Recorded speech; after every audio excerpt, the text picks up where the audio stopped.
Number four, why content market is important is that it increases engagement. Now, content gives people. Now, before we move, when customers are educated about what it is that you do and why it matters, it helps them to make buying decisions faster. It helps them to make buying decisions faster.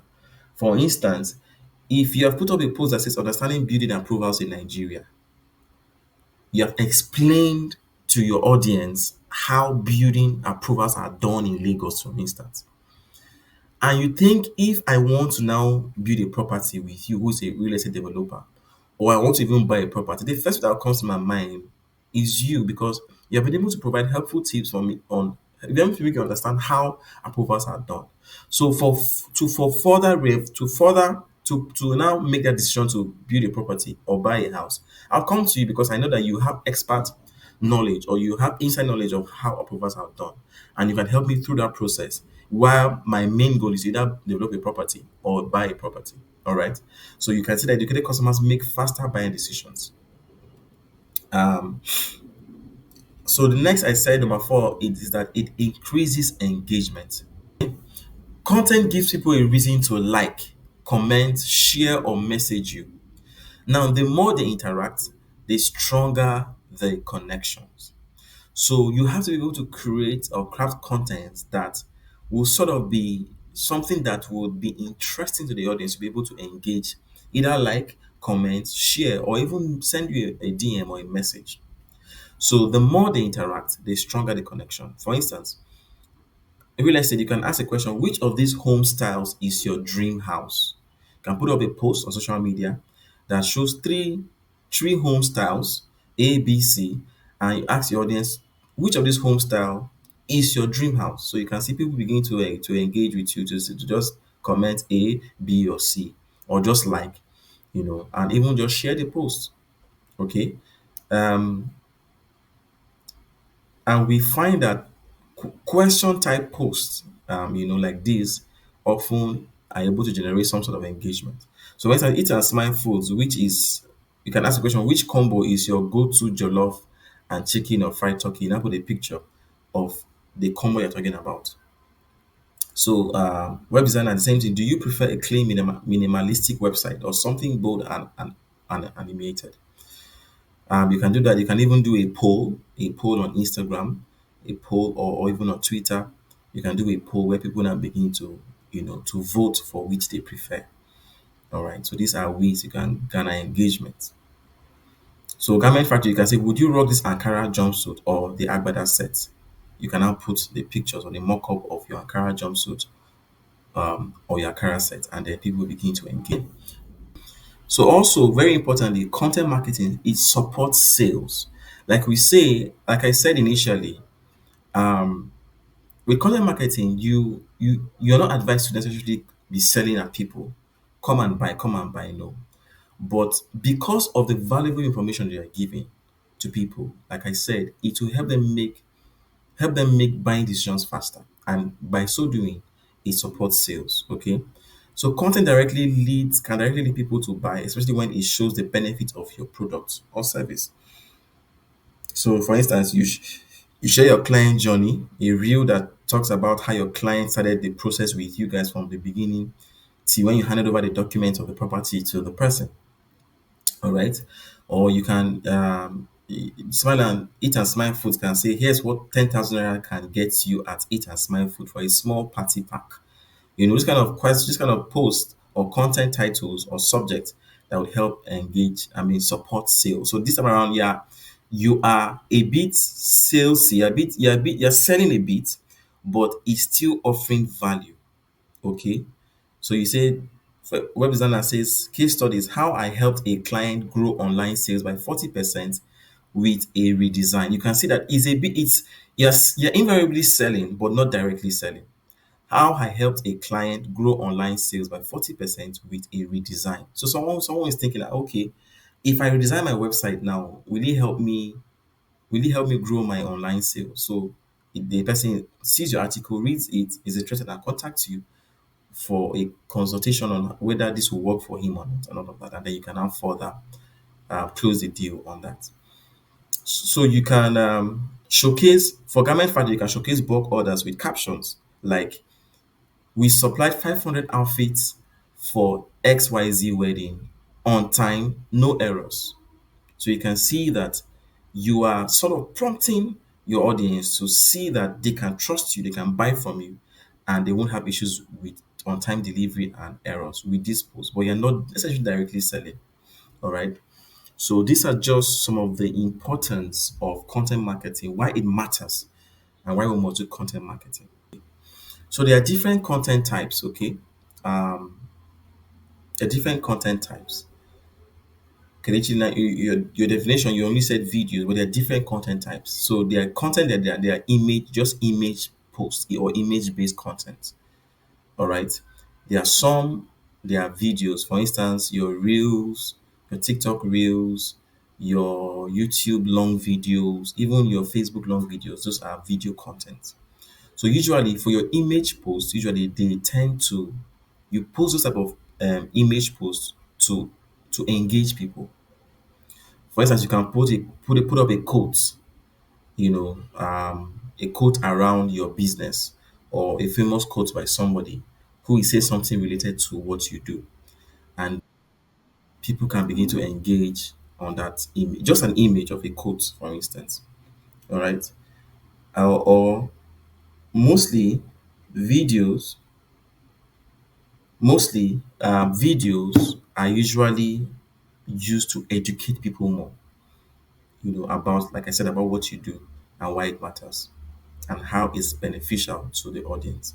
So you use videos, whether it is short form videos like Reels or whether it is long form videos like YouTube videos, to educate people, to show them, it's basically a show and tell type of content where people get to see what it is, the how these tips.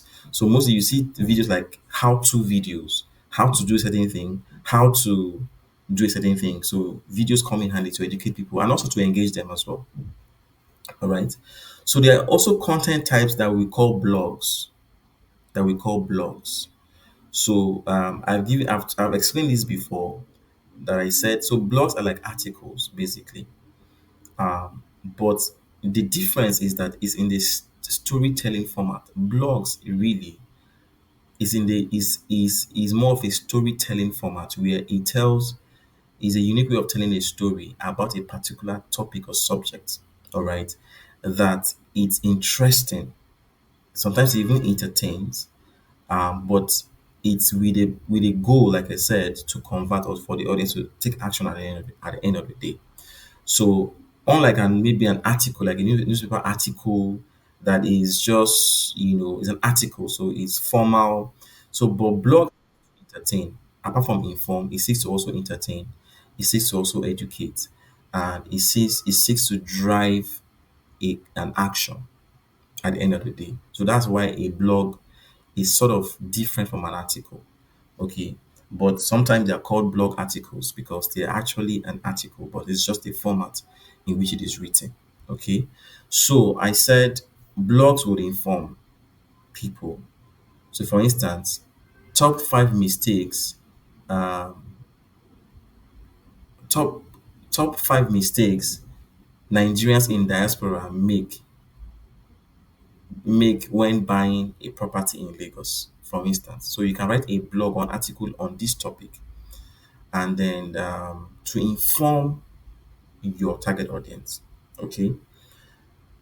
So you can see that there are people have some people have carved a niche using blogs. So they've created a website blog, a website that is a blog that is used for blogging where you see different stories, different articles about different topics that they think that is attracting their audience. So like the likes of the leader in KG blogs, Bella Naija, Pulse, and the different blogs, even in the Christian, there are different blogs for different category, different niches. But whether it is gospel, whether it is music blog, whether it is tech blogs, whether it is so there are different blogs for different niches, basically. Okay, so you as a business, you can also decide to start blogging to help your customers, see, to give your customers more value in terms of inform them about certain things, certain pain points, or certain issues that they are having with regards to their wants and their needs. Okay, so how can you have your start blogging? You can decide when you have a website, you can decide to put a blog section or a blog page on your website, or you can use other third-party platforms like Medium, for instance. I've mentioned this before. You can put it down. Medium, for instance, is a third-party blog platform where you can create an account and put your blog stories there, put your blog articles there, and then link it back. You put always put a link back to your website, or a link to your social media pages, or to your online store. Okay.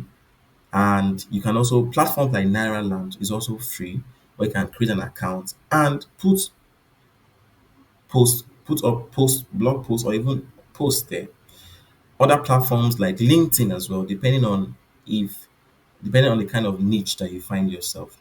But LinkedIn also, for instance, for a brand like real estate, I think you can. There are people on LinkedIn who are CEOs, who are HNIs. We're talking about, when I say HNIs, I mean high net worth individuals who can purchase your product. So you can even have a LinkedIn profile where you're putting up content, putting up blog articles that helps the CEO, that you're speaking directly to the CEOs, or those, to the brand managers, to bank manager, and all of that. Top guys on LinkedIn, that is educating them, on on how to buy or develop properties in Lagos. So different content around that to help them make buying decisions, basically.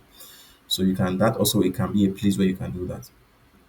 So there's another type of content called infographics.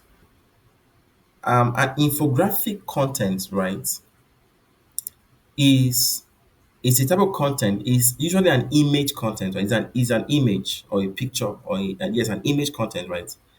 That has to do with, that combines both text and pictorial representation of what the text is saying. It has text, and it has pictorial representation of what the text is saying. So I put a picture here that explains what an infographic content looks like. So usually an infographic content is used to explain very technical topics. So for instance, this picture I put here is an infographic um, on education. So it helps to break down complex topics or technical topics that just by reading an article may confuse people. So they will now use they now they, so with an infographic, you can now break things down into small nuggets and use images or pictorial representations to explain those small write-ups. For instance, if you say 66% of Nigerians, so if there's an article on the poverty and socioeconomic degradation of Nigeria, for instance, it is an article like that, and there's a lot of numbers. 67% of women are unemployed. If there's information like 70% of Nigerians are underbanked. So all those kind of complex data information can now be broken down into an infographic, where we will now use pictures or symbols to now sort of explain those complex information. I don't